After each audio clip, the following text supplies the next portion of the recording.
Hi and welcome to this new timeless reading. Let's take a look at what frequency is activating at this point in time, and it's going to be in three cards. The first one is the details, the second one is the elements we can release, and the third one is advice. So let's check out the frequency. And we have the Ace of Swords, and what I got right away is ultimate alignment, which is very bold.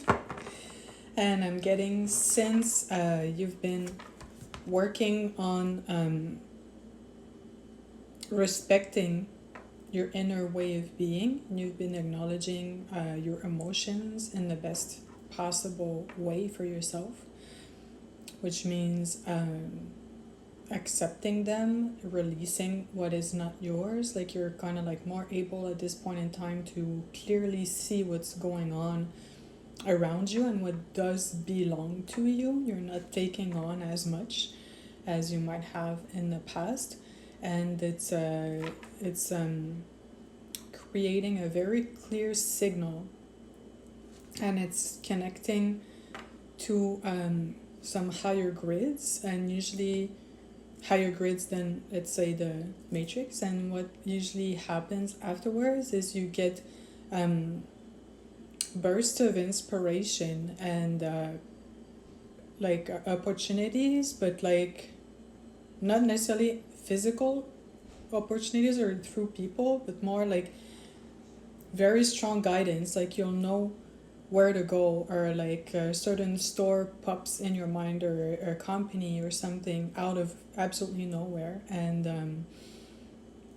then you feel guided to maybe apply there for a job, or drop by and you meet somebody from the past that's also worked on themselves, and it brings you into a really good space for evolution and things like that. And I'm gonna mention personally, it happened to me, I think back in 2000, early 2016, like a place, like a brand, like popped in my mind out of absolutely nowhere, and I owned nothing from them, and I never really cared or learned about them, or even knew they had a store in my city. And I ended up like 2-3 years later working there. So that's the type of things I'm talking about, but this is more quantum right now. It's much more rapid changes, so I don't think if insights, very clear insights like that start happening to you,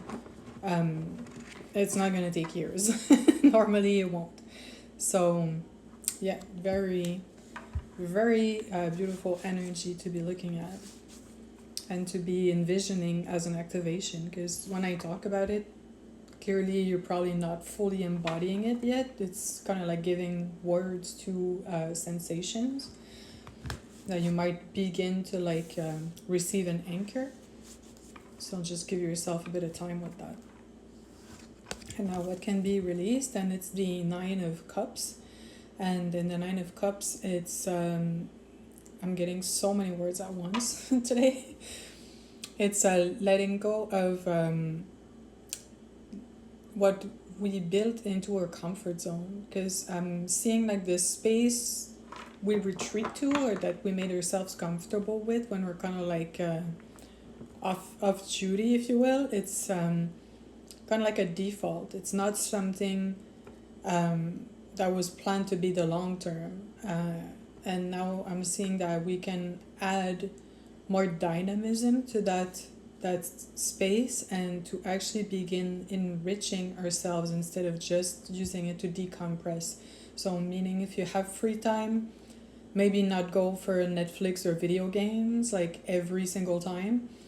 Maybe you want to pick up a new language, and you can like download apps and pick that up as a replacement for video games. So at least it's like actually enriching your life in very concrete ways, because all this frequency integration that we do is to eventually have a bigger impact in the physical. So there's a time to retreat and just do what you need to do, and that's where Netflix and video games have their space and the right to dominate your energy.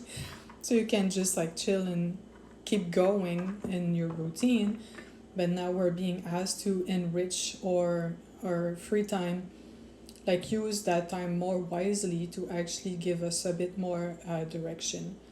So if you're watching movies and learning a language, maybe watch in that language with subtitles would be a really good idea, something like that. And it could be also to start cooking again when you've bought maybe a lot of prepared food for a while or frozen stuff. It's nice to try some lazy recipes than just like, you know, put more heart and energy in what you're actually feeding yourself.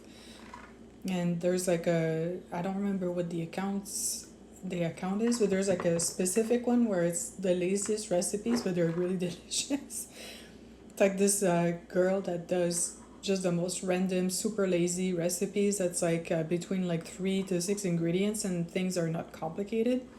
So you can even instead of scrolling mindlessly, go look for that type of content and bring it into your like living space, you know, and try something.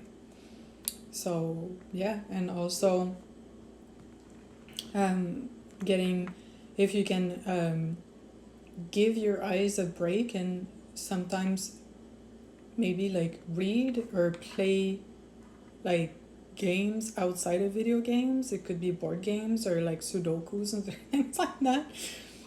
And it's just to like use different parts of your actual like psyche, you know, that's not fully engaged with pixels and HD and in like what do you call that, like the light emitted from screens all the time. So yeah.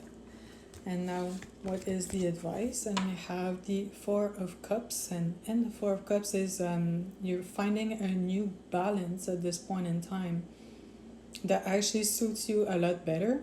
And what I'm drawn to is to see that the character has like 3 cups really close to them, and one that's like on its way maybe to be given to him or something. And it's kind of like this actually enriches your life in such ways that it becomes really part of you, and it only brings more of that energy in to you. And as it has a more authentic signature, because it's more authentic interest, you draw to yourself a more authentic life and connections. So I hope this resonated.